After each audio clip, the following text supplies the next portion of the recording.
Welcome back to my channel. Today I'm going to be talking about narcissism, trauma, and generational curses. Today I'm just going to be giving y'all a little backstory about how I grew up. Okay, first of all, I remember when I had graduated from high school, my father, he didn't even attend my graduation. He came up with this lie to cover it up that he didn't know anything about my graduation. Minding you guys that I grew up in a two-parent household. My parents was married. My father had 10 kids. So he knew when our graduation was coming up.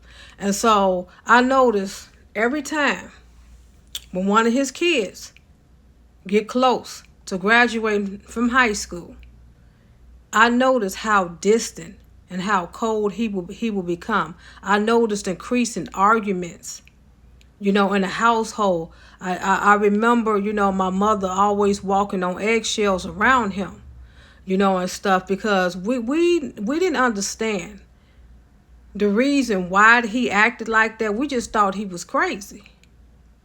And so we didn't understand why graduation somehow, one of his kids graduated from high school. We didn't understand why that triggered him in such a negative way. And so he saw me getting ready.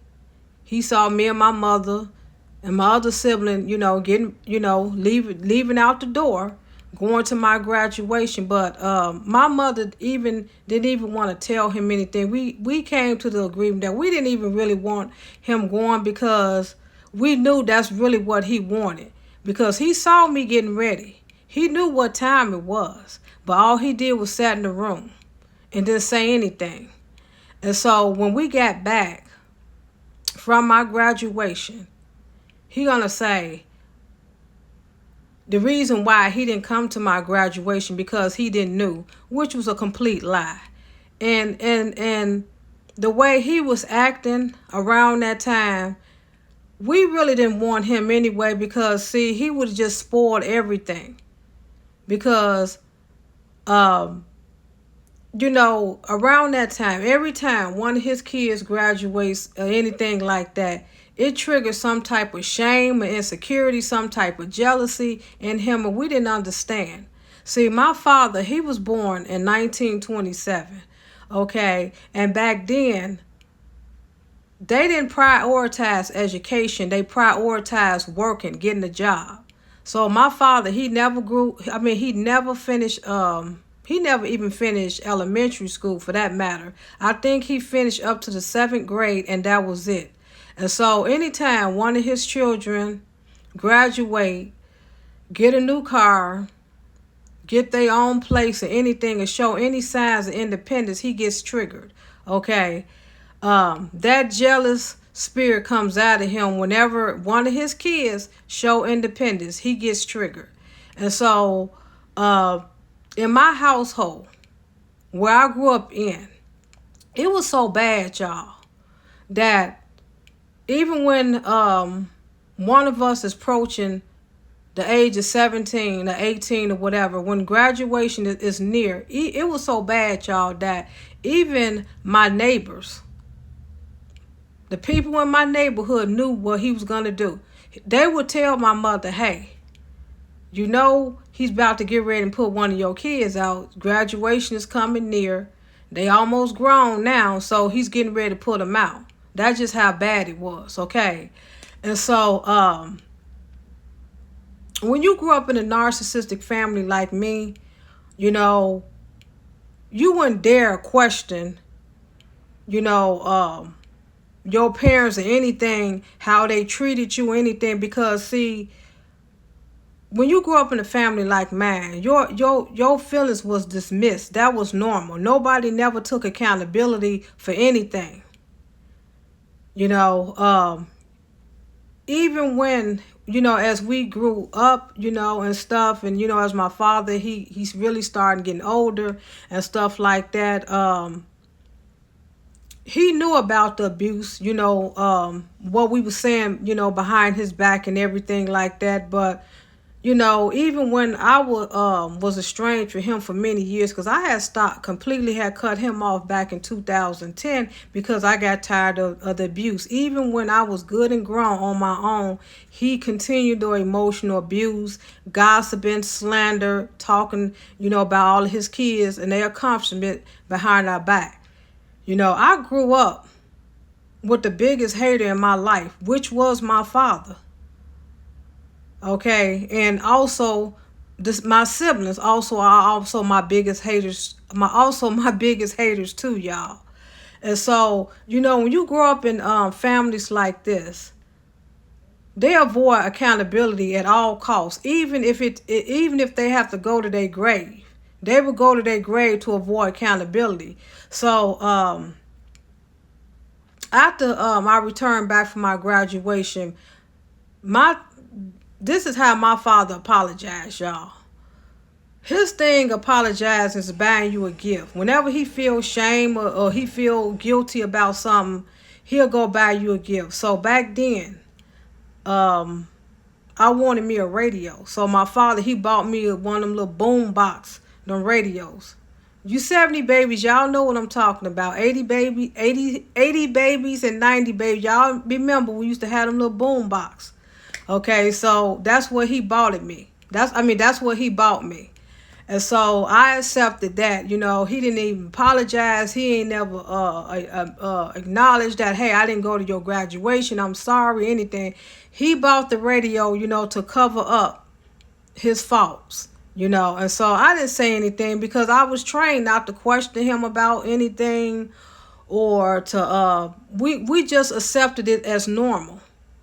And this is what happens, when nobody gets healed, when you just stuff things under the rug, because in my family, if they have an issue with you, instead of directly addressing you about the issue, they go behind your back and talk about you, gossip about you, and address their grievance with you with other family members. They never come to your face. And so when the gossip and the slander and all that stuff gets back to you, and then you go and confront them, oh, they get angry. Oh, ain't nobody said nothing about you.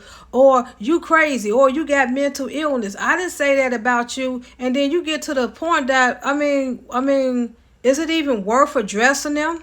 Because all they do is going to deny everything.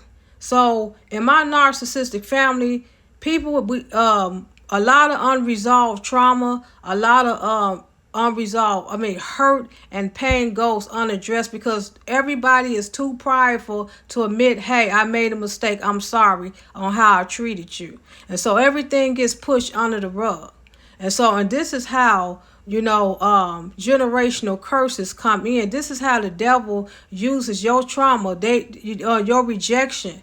He hardens your heart, because nobody is addressing anything. So that thing passes on to your children, your grandchildren. Your children learns how to avoid accountability. They learn to what's the word I'm trying to say? They learn that their feelings doesn't matter. They learn that, hey, if I address you in any type of way, address that I'm hurt, that you did something to me, that, hey, that is all it's gonna do is my feelings gonna be dismissed. And then they pass that thing on because see they think that thing is normal. And so whatever you don't deal with, your children is going to deal with it. Whatever pain that you haven't dealt with. Because see, my father, he dealt with a lot of pain and trauma and a lot of unresolved issues. As a child growing up, he dealt with a lot of pain that was never addressed. I'm pretty sure he had narcissistic parents that abused him also. And so instead of him getting the healing, that he needed, he stuffed his feelings. He buried his feelings and pretend like everything was okay, that he's good. He don't have no issue. And he project all that anger, all that hatred, all that malice, that jealousy, insecurity onto us. And so even though my family, my siblings especially, even though they knew how he was, and they even talked about how mean and how evil and stuff he was, but they never addressed him or anything like that. If anything, they took up for him. A lot of things that he did, they enable him. They enable a lot of abuse that he did. They enable him and stuff. And then when you try to speak up, when I try to speak out about it, I get shut down. They get angry with me because, see, when you grow up in Jezebel, when a Jezebelic household, Jezebel always have enablers. She always had people that's enabling her. And let me tell you, Jezebel can be in a man or a woman. So that spirit always have people enabling them. And so my father, he passed on that generation. He passed those generational curses on to my sibling, because even to this day, my siblings still acting out the abuse. And this is why I don't deal with them today. And then this is the reason why, I had to cut them off, to isolate. When you got people, that refuse to see the truth, refuse to acknowledge the truth, you just have to cut these people off and go on with your own family and make sure that your family don't repeat those same curses, that your family get healed. Because, see, it's one thing to get therapy, y'all. But, see, therapy cannot go where the Holy Spirit can go. See, when you have the Holy Spirit to intervene, to heal your inner wounds, that takes, that right there, takes the place of the therapist. Because even though, yes, you can benefit from therapy, but can nothing beat the Holy Spirit. Nothing can beat that, y'all. So, guys, I want you to like, comment, subscribe, and I'll talk to you later. Bye-bye.